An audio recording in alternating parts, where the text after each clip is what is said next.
Okay, so thank you everyone for joining us today for our September Lunch and Learn on Digital Organizing. My name is Kate Young, and I'm the Communications Manager here at EBHO. I'm joined by my counterpart from Oakland Rising Action, Communications Manager Kiana Simmons. And next slide, please. Before we get started, we like to begin every Lunch and Learn. Oh, yes, that's me and Kiana. Next slide, please. Before we get started, we like to begin every Lunch and Learn with a quick intro to EBHO. East Bay Housing Organizations is a membership-based affordable housing advocacy nonprofit. We mobilize the power and wisdom of our members to produce, preserve, and protect affordable housing opportunities for low-income communities in the East Bay. Next slide. We follow the 3Ps framework, production, preservation, and tenant protections to guide our advocacy, as well as our core beliefs on the next slide, which are listed here. The first one, which also encompasses everything else, is that housing is a human right. And also at the bottom, our strength is in our membership. So if this resonates with you and you haven't already, we encourage you to please join us as a member, either as an individual or as part of your organization. You can visit ebho.org/membership to do that. On the next slide, we'd also like to thank our funding partners for making this work possible. And next slide, please. So to start, I want to know who's in the virtual room with us today, in the chat, or maybe just you can think about it to yourself. And I have these I forgot to take off the animation for this, sorry. Oh no. I want to know, where do you get your news? Who still gets physical newspapers delivered at home? What audiences and communities do you work with? And how do you speak with them?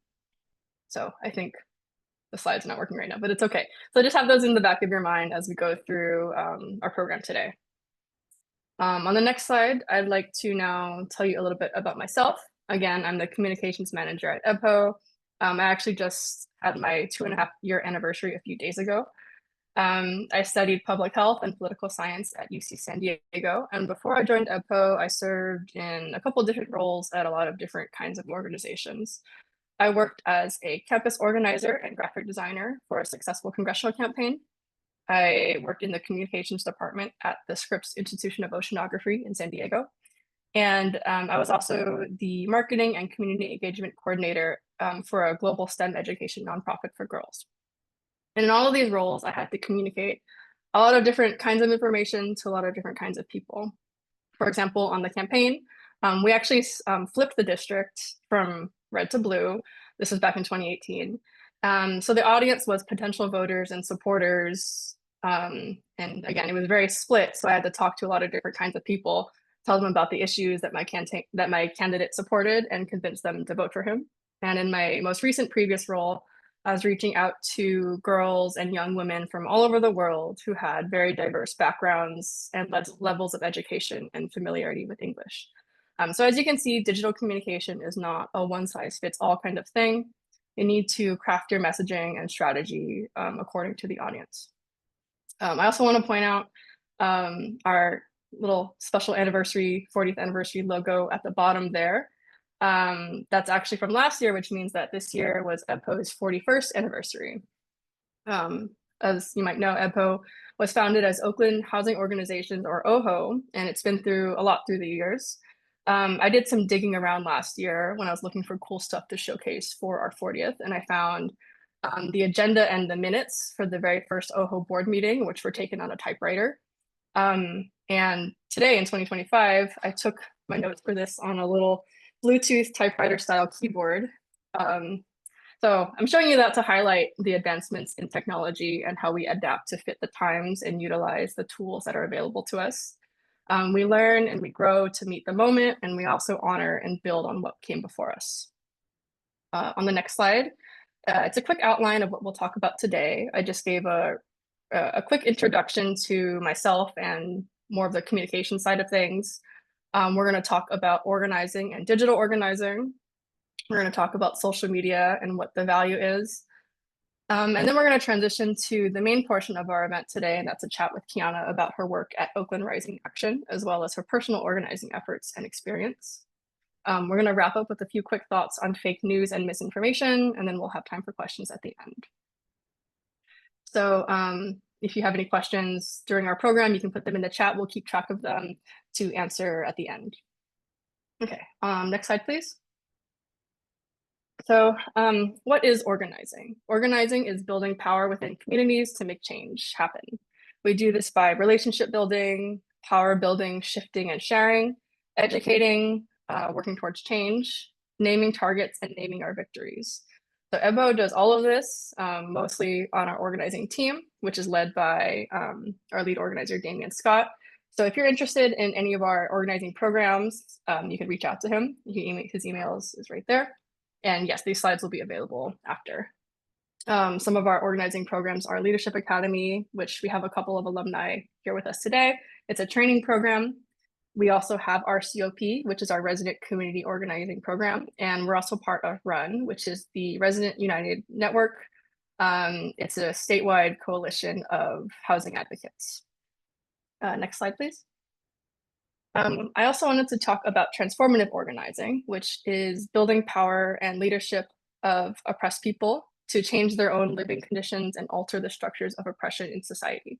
We achieve this by creating a society based on justice, democracy, and equality, and by transforming ourselves and our relationships to each other based on authenticity, interdependence, and compassion. So really thinking about empowering people to empower themselves and building it up from the grassroots. Next slide. And now moving on to digital organizing, which is the process of using technology to mobilize people in a lot of the ways that I just talked about on the previous slides. This involves a lot of coordination and coalition building to have the widest reach and greatest impact. We like to tell stories, and especially stories of real people.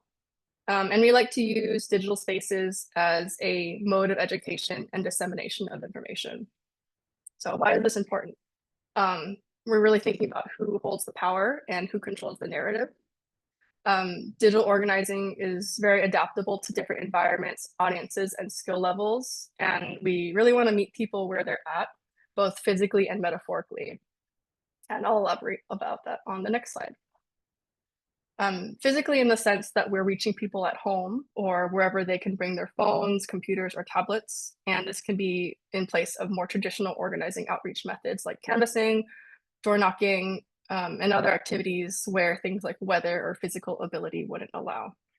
And metaphorically speaking, we want to reach people in a way that they're ready to receive now.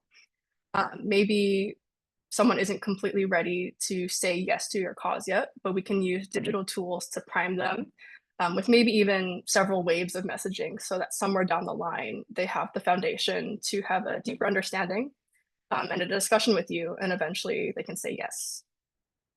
Next slide. So using social media, why do we use it? First, you get to control the narrative and timing. You can decide what to post, when, and who gets to see it. And people value authenticity and human connection, which you want to build personally with your audience and community. Next slide. And very briefly, we will, there's a lot of different kinds of social media and digital platforms. Social networking sites are mainly used for connecting with friends and family, sometimes professional connections in the case of LinkedIn. We really like LinkedIn at EBHO. And these focus on person-to-person conversations and sharing, including a lot of things like photos, videos, and also things like news articles and life updates. Image and video sharing apps like LinkedIn and TikTok allow for wider sharing of visual media with people outside of your immediate networks. And blogs, websites, and discussion forums are more for text-based content. And there's different types of content: photos, images, artwork, long-form and short-form videos and podcasts, graphics and infographics, and text and messages. So, okay, now that we've had that quick primer about organizing, digital communication, and social media, I want to jump in for the fun part, and that is getting to chat with my colleague and friend, someone that I really admire, Kiana Simmons. On the next slide. She is the communications manager at Oakland Rising Action and the co-founder of Hero Tent, one of the Bay Area's largest mutual aid networks with over 12,000 followers on Instagram. And she spent the last 5 years organizing against local injustices and bringing people together to fulfill mutual aid requests. Kiana is committed to community empowerment and believes deeply in the people's power to turn their power into legislative power. So I think we can take the slides down now. And first of all, thank you, Kiana, for joining us. It's really great to have you. Um, would you like to tell us a little bit more about yourself and the work that you do that wasn't captured in the brief introduction that I did? Yes, absolutely. Also, thank you so much, Kate, for introducing me. That was a very sweet introduction. And thank you for organizing this and the whole EBHO team. Thank you so much for having me. I'm so excited to be here. Hi, everybody. My name is Kiana. I use she, they pronouns, and I live in Oakland. I live now in West Oakland, and I've lived in the Bay since 2017. I moved here from Northern California, super small town with like very little mobility. So I got out of there quickly. Um, and yeah, I would say like the Bay has raised me. Like I came here at a young age and the community, the culture, I've really absorbed it, taken it in to myself, and I'm really proud to live here.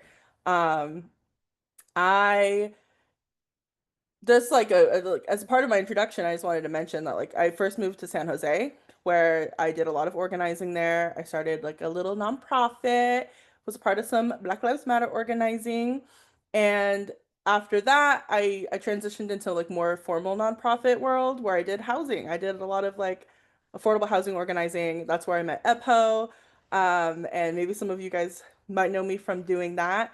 I was also an ambassador with the Begins with Home program. They had like a Instagram reel and TikTok program with Damien. You might have seen us together in a few TikToks. We're talking about housing, we're talking about affordability, we're talking about the injustices that are facing our communities with belonging. And I love that work. I love being a part of that work. I love working with Damien. I love working with EBHO. So again, really happy that this is like a full circle moment to come back.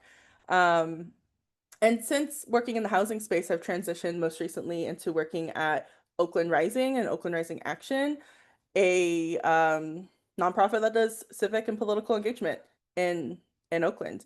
I'm working there as their comms organizer, and I started in April. So it's been a short while, but a lot has happened, and I'd love to talk about that later. Um, and then to end off my introduction, I just want to do like a fun fact about me. I'm actually deaf in my left ear, so I can't hear anything.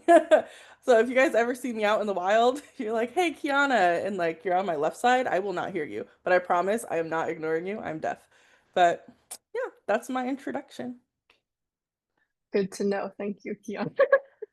And thanks for your introduction.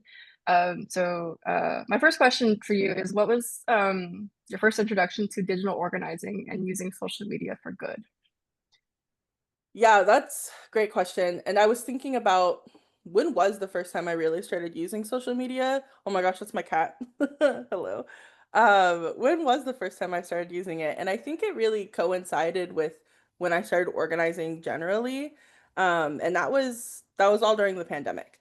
I started organizing and started using social media in response to the pandemic, to the mass layoffs, to the uprising that was happening for Black lives. At the time, I was living in San Jose, and a little bit of like my story here.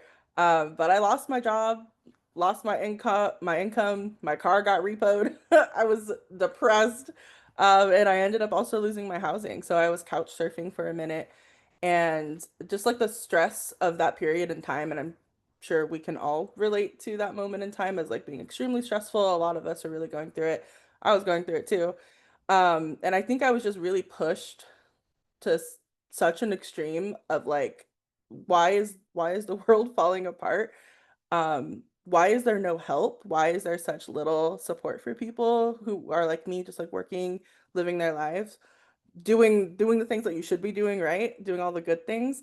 Um, and then the protests started happening, and I got to see firsthand the police violence. And again, this is in San Jose. San Jose, May 30th, May 31st, made national news for its protests. And I was there. It was my very first protest I ever went to. I went by myself, just like showing up. I had like a little sign, and I got tear gassed by the police. And I remember afterwards, like tear gas and like chased through downtown just for being there, right?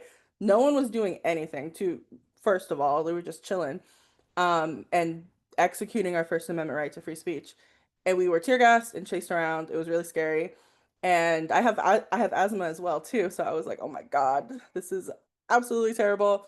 And I remember going home and just like feeling like so scared and like violated about like all of these things happening at once, right? And I went to the news. I went to like Twitter before it was X. I went to like news. I kept typing in San Jose protests. I went on Instagram and Facebook to try and like see what people were saying about all of this. And there was like very little communication about what was actually happening, and especially in that moment, what was happening with the protests in San Jose. And it made me so uncomfortable that no one was saying anything and no one was like acknowledging what was happening.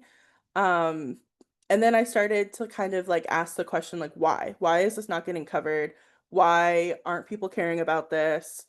Um, and I went on I went to the best places in the world. I went to Reddit. I went to Reddit and I was like, what, why is no one talking about this? And like posting in like local groups, and like I was really trying to find community. Like I was a lone stranger at a protest, but like there were hundreds of people there and I couldn't find them. I couldn't find them online. And I was just really desperate to talk to somebody about this. And someone on Reddit, he left me a comment that like I'll never forget. Um, and he said that it's up to me. It's up to us, like the people who are there witnessing these things and seeing the injustices. It's our responsibility to call it out. And uh like if it's not there, it's we have to make it there. And that really left a mark with me. And I said, okay, let me just do that then. So I started doing both like in-person organizing and social media, like digital organizing to build that community that I was not seeing. It didn't really exist. Um, and I did that by I didn't have a job because I lost it. So I was just outside protesting literally every single day. I had a little table I borrowed from a friend, and I spent like my last $40 on like a little canopy. And I just sat outside City Hall, and I had posted online. I said, "Hey, I have a table. I'm gonna be at City Hall supporting protesters. Does anyone want to bring some water? Does anyone want to bring like some pizza or some sandwiches or PPE?" I had masks, I had hand sanitizer, I had all kinds of things, and it was a crazy time because I had like donations like stacked, like completely stacked around me. Just the online community, they really showed up, and they like their actions went to in person. It supported in person activity, which was for me supporting protesters in San Jose, so they could stay and protest as long as they wanted to, with food, with water, and with PPE equipment, so they can be safe. And I was really surprised and blown away. And I to this day I still haven't seen anything like crazy like that, like the online community just like really showing up. Um, but that's how I started, and I think like is my introduction. It was a really strong introduction to digital organizing. Oh yeah, I'm sorry. Thank you, Lindsay, for putting in the chat. Personal protective equipment. Yes, that is what PPE means. Um, and I haven't stopped. So that was 5 years ago. And since then, I've been I've been standing on the neck of the local police department and city council, looking at their agendas, trying to see what kind of sneaky things are they doing, and if they are doing something, then share the information about it. Um, I don't know if it's possible to share the slide. Oh, I think I can share the slides. Sorry, let me. I want to share my screen with you guys to show you some of what I've made and talk about a little bit, talk about a few of them. Okay. Can you guys see this? I think you guys can see it. Yeah. Do you want to Okay. do the present mode or do you Oh, want to just zoom in? Yeah. right. Sorry. Thank you. So yeah, I like compiled a list of like title pages for social media things that I would create. And this went on mostly Instagram and Facebook. And sometimes it would go to like specific Facebook groups. And again, this is just like me as a volunteer. Like I did not get paid for any of these. So just like being a member of the community, seeing what's happening, and just trying to start conversation about it. And I remember this one right here, this second one. It's titled San Jose is building a new $450,000 police memorial to honor the 13 fallen SJPD officers over the last decade. And I looked into it. I looked into who these 13 people were, and like just no shade on the dead, but a lot of them didn't pass away during the line of work. And it seemed kind of crazy to me that this much money was being invested into this like memorial that is also like public dollars are going to this that is not in a public space. Like it is behind the gates. Like the public does not have access to this. So it seemed a little crazy to me. And so I just posted about it. I just made a little graphic, nothing too crazy, just like what is on the city council agenda and a little bit of my thoughts on it. And this post ended up getting me on the news. A lot of these did, but this one especially. Had a reporter from I think maybe ABC called me and she was like, "Oh, I saw your post. I want to talk about this." And I was both like, "Okay, sure," and also like really like irritated almost. Like, why isn't the news already on top of stories like this? Why are they not covering these kinds of things? Like, this is a massive amount of money. San Jose, I think at this time might have been in the deficit, or at least like we were exiting the pandemic, exiting. But that money have been better used? Like, isn't there something else our public dollars can go towards? Maybe, maybe not. In my opinion, yes. Um, but just literally just posting on my own page, or was the Hero Tent page, it opened up larger conversation. So I was on the news for this story, and it became like a larger conversation in San Jose, and a lot of these became larger conversations. Um, so yeah, as you can see, a lot of the things I talk about mostly are like on policing or on housing.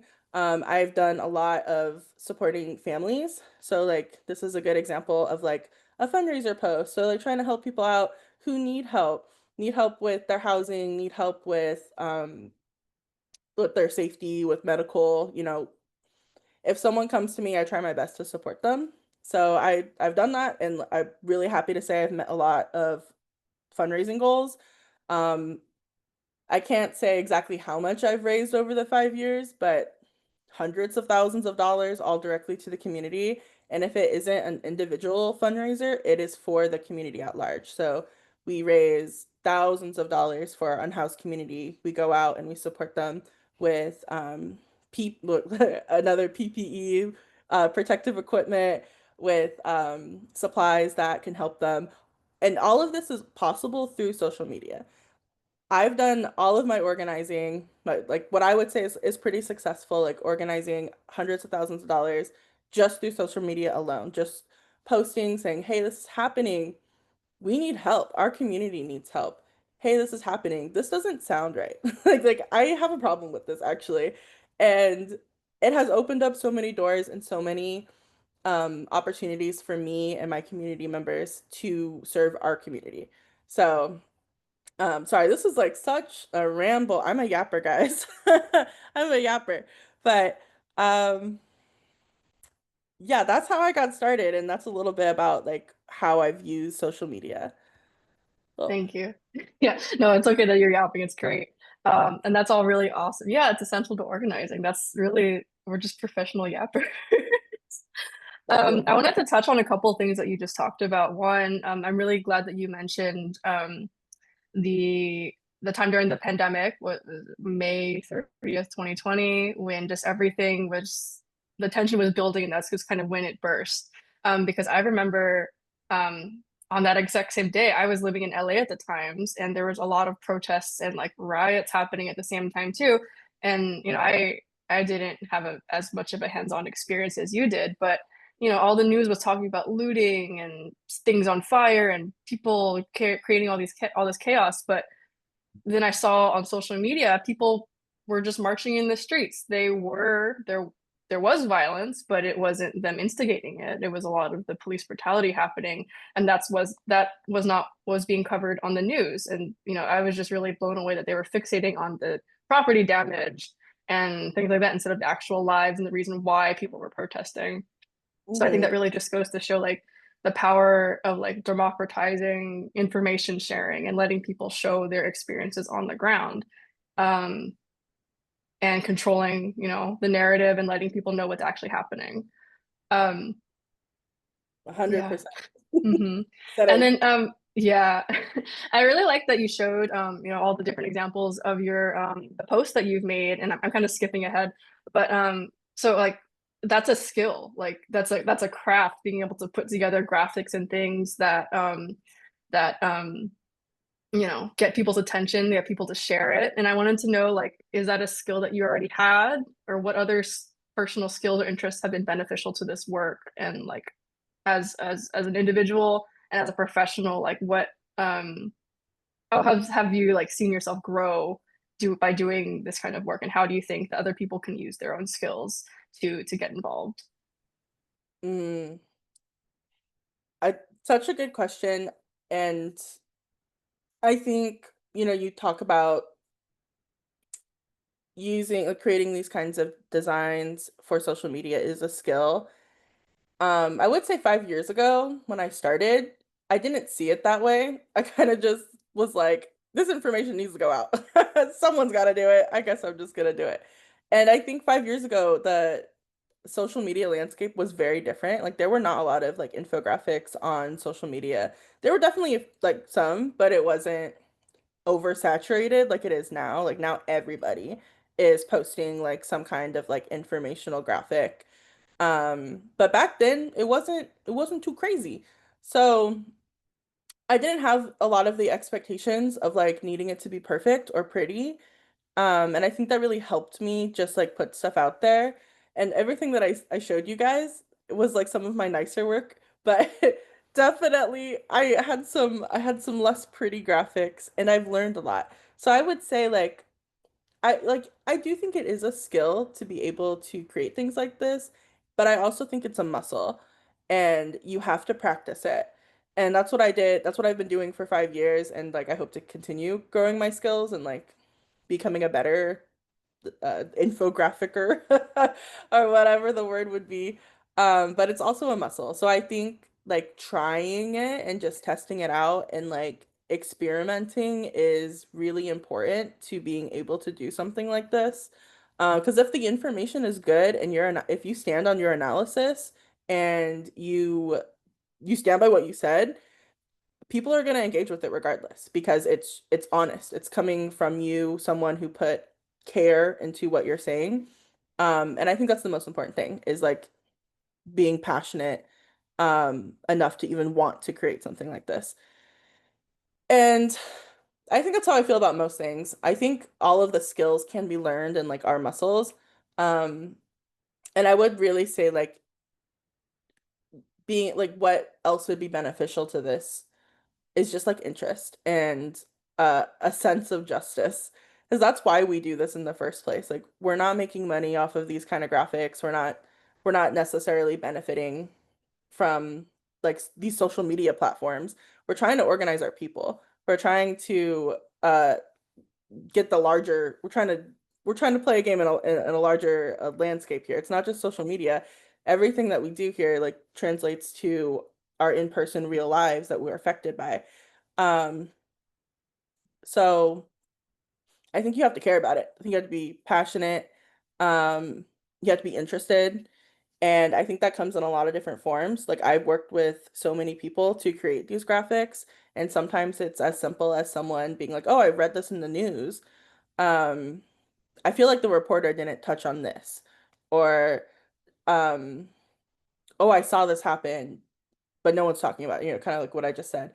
But it's like being inquisitive and like learn like trying to ask yourself and ask others around you like what's missing from the conversation and like how do we get it out there. I think that's like the skill that is the muscle you have to build is just like putting it out there. Yeah, for sure. I think personally, like I get caught up in making something like getting stuck, oh, it has to be perfect, it has to look pretty. But okay, that's in a professional sense, yes. But when you're talking about organizing and just getting information out there, it doesn't have to be perfect. Like as long as it's out there. I think, there's a lot of focus on like aesthetics and to an extent, yes, if people can't read it, you're not doing an effective job because you picked the wrong colors and fonts and stuff. But right. So, and I think, yeah, it's just as long as, you're standing on what you're saying and you're putting out good information, I think people will see that and it'll it'll catch on. Hmm. Yeah, I wanted to shift and talk a little bit more about community and engagement and how like what does it mean or what does it look like to build community in a digital space and how do you get that to translate into like real life? I mean, because social media is real life, but how do you translate that into action? I think it's been a lot harder to do that nowadays. I think these social media companies are like peeping the strategy and like changing the algorithms. Um, but I think there are still some tools that we can use. And I think one is like creating online places to chat outside of like comment section stuff. Like getting people out of a comment section and into like a broadcast channel or into a Discord or all the other many forms that are similar. Could be a Signal group chat, it could be a Slack group, like whatever. It's something that is digital that you can use to bring people together to extend the conversation. So it's not just like liking, reposting, and commenting. It's like another step and getting people to talk to each other. It's like I think that is like essential to the community aspect of the digital space. It can't just be like passive engagement. It has to be a little bit more active, and people are craving that. Right? We're losing our third spaces. I like to say all the time. And by that I mean people used to have spaces to be where they can just be with other people. You can go to the library, you can go to the coffee shop. Um, you can go to the park and just like meet your neighbors and just like talk. But nowadays it's kind of awkward to talk to people that you don't know. There's like this sense of like awkwardness and anxiety, and people prefer to be in their own spaces and away from community, or at least away from in-person community. And I think the pandemic has really done a number on that. So I think that for a lot of people, they actually prefer digital community and places that they can maybe just like learn more or like talk with someone about something, like virtually, talk about something. Um, so I think that's one thing, right? Like creating places for people to just chat with each other. And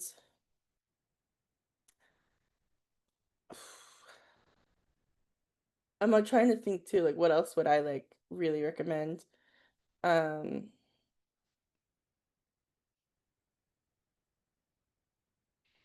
I'm so sorry for the pause. I like had another thought. I'm trying to like get it back. Um, I think doing events is the other thing that like really brings people together. Like an event like this is an excellent example of getting people to actually take an action, of even a virtual digital action to extend the conversation and to meet with others. Huge, super important, love it. And you can do this in so many different forms about so many different things. So like even like Zoom, great option. Um, and I think too, also like planning for in-person things, like we're gonna have a book club. That could be virtual, could also be in person. That could be a good way to meet your neighbors. And Hero Tent has done a lot of book clubs, and it's been on like books that are relevant to mutual aid or um just like capitalism, right? So we talk about things that are like interesting to the people we're engaging with, and we like pull them in, like, okay, let's meet in person. Let's do this one thing. Um, and then you keep building on that. So you still have the digital space where you like do the planning and the majority of the communication, and then you have like some in-person engagements. Another thing that I've done is like do call outs. Like we need people out at this thing at this time to support this thing. And that could be like public comment, that could be a protest, that could be anything in between, just like standing on a corner, just like holding up a sign. Um, so yeah, I mean that those are all like examples of like actions that one could take using the social media and like building that community of people and giving them things to do. Yeah, I think it's all like it's a struggle to get people to show up, but really like that's half of it is just showing up. So it's like how do you just get people over that hurdle? And I think that like I mentioned a little bit earlier, like social media and just other digital tools are a good way to just kind of like build off of them so that people have a lot of different entry points. Like you said, like okay, showing up, but you can also maybe attend a virtual thing or you can sign a petition or you can do this. I think having a lot of different um kind of steps that people can enter at different like levels of involvement is good to give people options so then eventually they can work their way up to showing up to give public comment or doing some other higher lift things. Yes, yeah, Mhm. there's definitely a ladder, a ladder Yeah, of yeah, yeah. Um, like what are some other like kind of strategies that you've used, maybe in a personal or professional capacity, to like better understand audiences and different like segments? Yeah, I think audience, like understanding an audience is something that I'm still like learning a lot, but I do have like a helpful like framework. Um, I should have included this in the slides, but I think of it as like a triangle, right? There's the tip of the triangle, the middle of the triangle, and then like the bottom, the base of the triangle. And if you kind of like section off that triangle into three sections, you have like the top section, the large middle section, and then a smaller bottom section. And how I've understanded it for like my professional work at Oakland Rising, is that like the bottom section is our base. They're the people that we know. They're the people that we communicate with already. They're on board with our vision, with our mission, and our narrative and our demands. Like these are our people. These are our people and our base. So like they are the foundation of like everything that we communicate, all of the digital organizing that we do, like it is with them in mind. Absolutely. And then the next one up, the largest section of this like triangle that I don't have an image for is our persuadable audience. So these are people who are like not in our base and people who maybe could be, but they have to be convinced just a little bit. Um, and it could be like this could be like people who are new to Oakland, new to organizing. Maybe they just turned, you know, 18 to 25 and they're trying to understand how they can get involved in the community. There's the persuadables is like a massive group of people. It's kind of hard to quantify, but it is good to think about like if you're trying to understand who you're talking to and who you want to talk to, it's important to do this exercise of thinking about like who is your base, who are your persuadables, and try to like identify them. And that could be different. That's probably different for everyone doing this and every organization doing this. But the better you get to understanding, the better you can be in crafting like messaging to them. And then finally at the top of this triangle, the smallest part is our ops. These are our opposition. These are people who do not align with us, who cannot be messaged to either. So having this like understanding and like the graphic that I'm like describing here is like also like where your energy can go to. So if your goal is to have like a stronger um like online community and like that could be your base. So maybe your base would be bigger actually. And maybe you'd have a strategy for getting people into your base. So like understanding your persuadable audience and how you get them involved. And that could be a whole lot. That could be a whole lot of strategies. But that, to go back to like the question, like that's something that I think about a lot when I'm thinking about our base. Or just like more generally just like understanding our audience and understanding like what communication works for them. Um, and I think it's a more like complicated thing for me to explain since it is something that I'm also still like learning. I'm always in a state of learning and getting new information and testing and experimenting. So yeah, um, that's how I'm like understanding it and how I like use it is I think just like more complicated for me to explain, but um I'm gonna leave it there. Thank you. And I really like the part, I never really thought about it this way about like how you divide your energy too, because yes, that's your base, and those are the people that rely on you, they expect certain things from you. You kind of like like our like EBHO's membership. You sign up, you join our member, you join our organization because you want to get involved with committees, you want to get our newsletter, we want to get all these educational materials. And so like that is where a lot of our time goes. But then there's also, you know, you put time into bringing people into to educating them to the point where they are excited and they want to join the base, right? There's the people that maybe might be on your side. They're not a lost cause, right? And I don't think anyone is necessarily a lost cause, but I do agree that like, yeah, the people at the very top, like your opposition, it's like maybe just don't even engage. Like there's like internet trolls and those people too. It's like, you know, don't waste your energy on that. But I think that's a really good way to frame your time and energy, and kind of what people are expecting of you and who like who your people are. Yeah, thank you for summarizing that. And Hmm. just like to add on, like I think having like an understanding of your audience, which again completely depends on like your organization or like you as a person doing your thing, right? Completely depends on that. But once you do have that understanding, it like what Kate said, your labor like can be understood better. So how are you communicating with each group, each audience base, and how much time are you doing it? And that could yield things that could help you and like get new membership or have a really strong solid base. You know, you can do whatever you want. It's build your own adventure. The audience over here. I wanted to give you some time to talk about any projects that you're currently working on that you're excited for. You know, plug any new things you want to talk about. I do want to do that. Thank you guys also for bearing with me as we just ramble on. But I would love to share something I'm working on right now. Um, through my work at Oakland Rising Action. Oops, sorry, I'm trying to present this.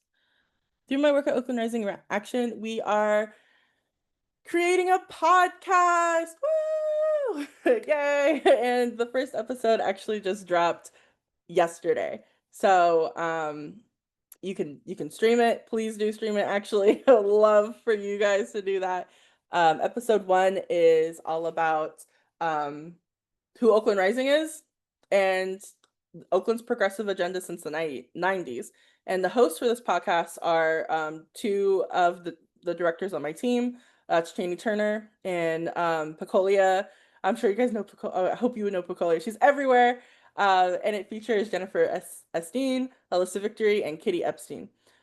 This was a really good conversation that like I won't talk too much about the conversation, but you guys can watch it. Please watch it. But I did want to spend just a minute on like the overall project and why we're doing this. So,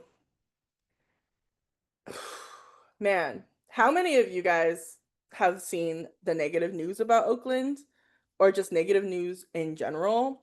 Or if you go to YouTube, you see like right wing or conservative leaning adjacent whatever kind of content and like maybe you click on it, maybe you're kind of interested like okay, what are they saying here, and then you get like so many other recommendations that are further like down the rabbit hole of conservatism. I would love engagement here if you guys could like put in the chat like yes, I see that all the time. Um, but from my own experience, I see that all the time. Online spaces are pretty dominated by this like negative messaging about like specifically Oakland, like the crime narrative never sleeps in Oakland. Um, but also other things too. And there's not a lot of conversation about the things that we're advocating for. So justice for our people, restorative justice generally. Um, sorry, my cat meowed, distracted me. Uh, what progressivism, what are the solutions to our problems instead of just focusing on the problems? Like our media space is pretty problem dominant, and that is a huge problem. It overwhelms people. I feel overwhelmed when everything is just like doom and gloom. It's the doom loop, right? How do we get out of that and how do we direct people to a more like constructive and positive place to one like feel empowered and then two to like take action. And Oakland Rising Action wanted to make a podcast to kind of help with all of that. All of this like overwhelming like dread and negativity, especially about Oakland, the city we live and organize. Um, we want to cast that away. We don't want that anymore. So we're doing this narrative project, this communications project to kind of reframe the conversation and to provide some positivity into our city and into the work that we are doing. A lot of times you hear people say like, oh, like the progressive agenda, it's not working. Like progressive values, progressive policies don't work. Um, but is that actually true? First question. And secondly, why is it always the same people who dislike what we're doing, dislike what we're trying to advance, which is justice for all people, right? Try to understand that.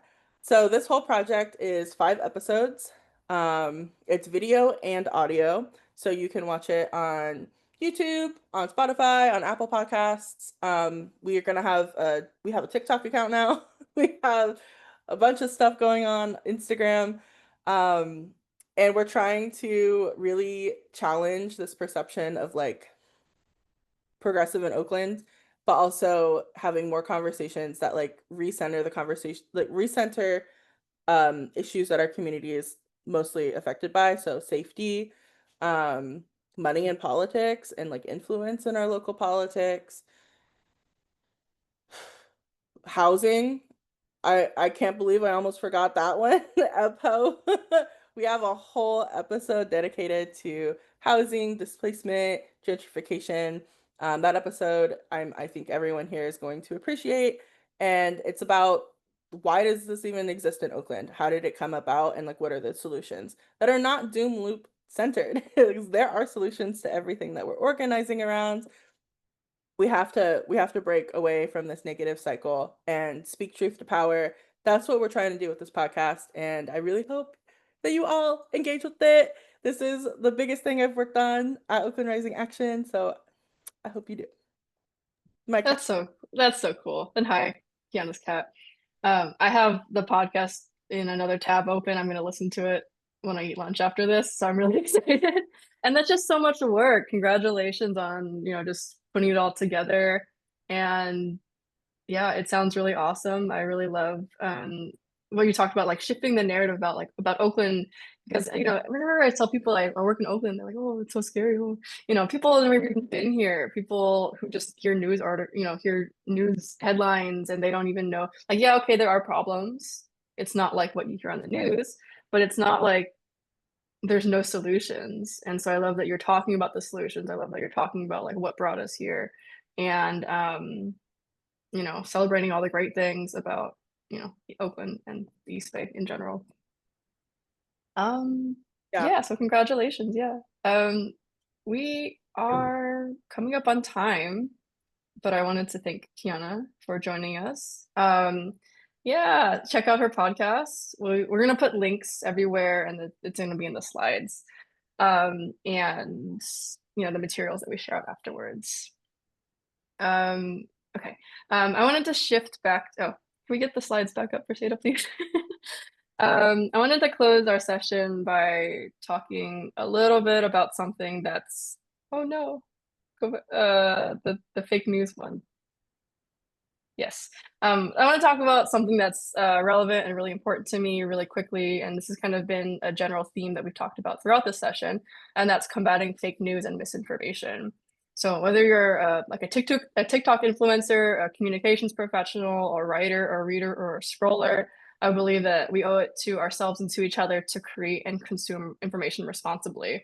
And we can do this by, being aware of bias in writing and reporting and what we're reading, fact checking, cross checking your sources, really closely reading everything, looking at primary sources, and especially being wary of tech advancements, especially with the increased use of artificial intelligence or AI in writing, reporting, and generating fake images. And we really just need to remain critical, challenge ourselves, what we believe and what we know to be true, because that's where our power lies. And I linked an article in here. It might even be outdated, even though it's from a couple months ago, because AI and technology is just growing so fast. But this is an article about AI generated images and how to spot them. And yeah, uh, next slide, please. If we have a little bit of time for questions. If anyone has any questions in the chat, I think we had a couple from earlier, or if you want to raise your hand, ask them. We have a couple minutes for questions. I think there was one at the beginning about like determining when to post things because of the algorithm and how things get reordered. I can talk a little bit about that. I've noticed that a lot of social media platforms really reward um, consistency and just like posting a lot of stuff, which can be overwhelming. But I think it is kind of random, not random, but it's kind of hit or miss whether something catches on or not. And I think just staying consistent, not getting discouraged if things don't take off right away, and kind of having a more consistent schedule that not the algorithm, but that your base, your followers can kind of expect when you're going to post things. Gianna, have you seen any kind of correlation about like time for posting or having a schedule?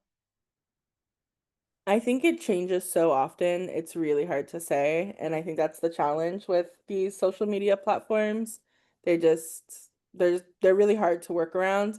And also like the people who own them, they don't want it to work for us, right? They're owned by these private companies that have invested interest in certain things, often which are things that we are organizing against.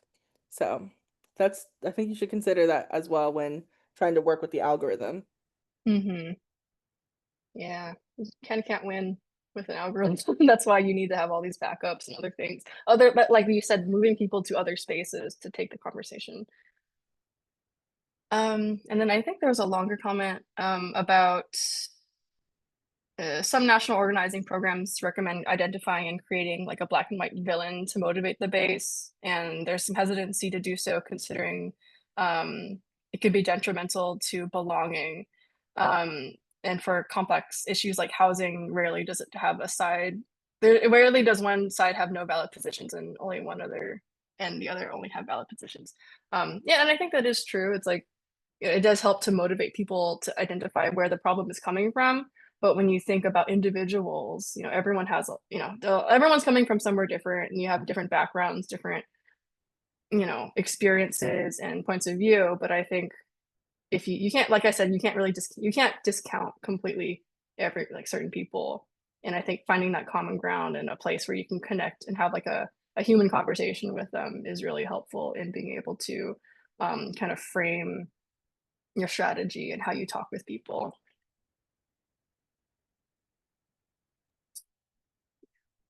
I And think, add on oh to yeah, that. Lindsay?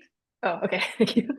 Yeah, just a real quick question. And thank you so much for joining us, Kiana. It's been a pleasure to learn from you, and thank you so much for also for sharing your story. One question I have in this, I know this is complicated, is well, I'll just say, EBHO made the decision earlier this year, or was it even last year now, to delete our Twitter account. I purposely don't use the new name because of the ownership and the direction that that platform was going. So I was also wondering, like, how do you reconcile, like, these different platforms and people and the motivation behind them and like the attention economy and but knowing that kind of this is where we need to be in order to like catch those eyeballs and get and pull people into the movement. I was wondering if you've had to make any kinds of more decisions or thought about those kinds of things while you've been doing your digital organizing. Yeah, that is a real question. Yeah, I think that is something that we're constantly going back and forth about. I, and to use the podcast as an example, we put the podcast on Spotify, and it was a big conversation and about doing so because the CEO of Spotify is investing directly into some of the war crimes going on in Gaza and investing in Israel. So it's like when you have a Spotify subscription, like that's where your money is going to. And when you put your product on Spotify, it is going to that, right? Then that's not good. Don't like that at all. And we had to, I mean, I think it's an ongoing discussion as well. I don't think it's ever done, but we still ended up putting it on there as like a tool. Like Spotify is where people are. We're trying to get this political education out there. And I think it's really hard to choose the right path. Um, and I discussed this with my colleagues. It's like, well, what is the alternative? Apple, YouTube. You know, they're all owned by like very similar, mostly men who are investing all of the income that they get from these platforms in like ways that do harm us, right? So I don't know if there really is a solution because I think there's just a monopoly on the online spaces. Like all these platforms are owned privately, and they are often invested anyway to harm our communities. Um, and I don't know if I have the right answer to that because I'm also conflicted about it. Like I feel very conflicted about it. I'm personally like really upset that this is the state that we have to work in. But I also don't know the solution. I don't know what the best way is out of this. I appreciate your honesty and just, we have similar discussions here, and it's an ongoing discussion. So thank you for Yeah, and thanks for that question. Thanks, Kat, for taking it. You said it better than I probably could have. Okay, so we are at time. If you can bear with me just like an extra like 2 minutes, we have a couple of housekeeping announcements and things. First of all, like the recording and the slides and all the resources that we talked about today will be available on our website later next week. On the next slide, you can see our next Lunch and Learn will be on October 16th, which is a week earlier than we usually have it. It's about Prop 50, and that schedule changes to accommodate the special election schedule. We're going to be joined by the League of Women Voters of Oakland for an informational session about the upcoming statewide special election and Prop 50. And in the meantime, you can visit our special election hub on our website for more information about how to make your vote count. And you can RSVP at bit.ly/EBHO 2025. Next, please, if you liked what we were talking about today, if you want to get involved, if you want to support our work, you can join or renew your EBHO membership at ebho.org/membership. And on the next slide, after you do that, we invite you to come out to our annual membership meeting and celebration in Oakland, which will be happening on November 12th. It's members only. We're going to talk about our wins, our losses, our pain points of the past year, vote in our new slate of board members, and just be together to close out the year. And I think that's it. Finally, thank you, everyone. Thank you, Kiana, for joining and sharing all of your expertise and your stories. Thank you to my team for the Zoom help, and thank you, everyone, for joining us today. I hope you have a nice rest of your day and a fun and safe weekend. Bye. Bye, everybody.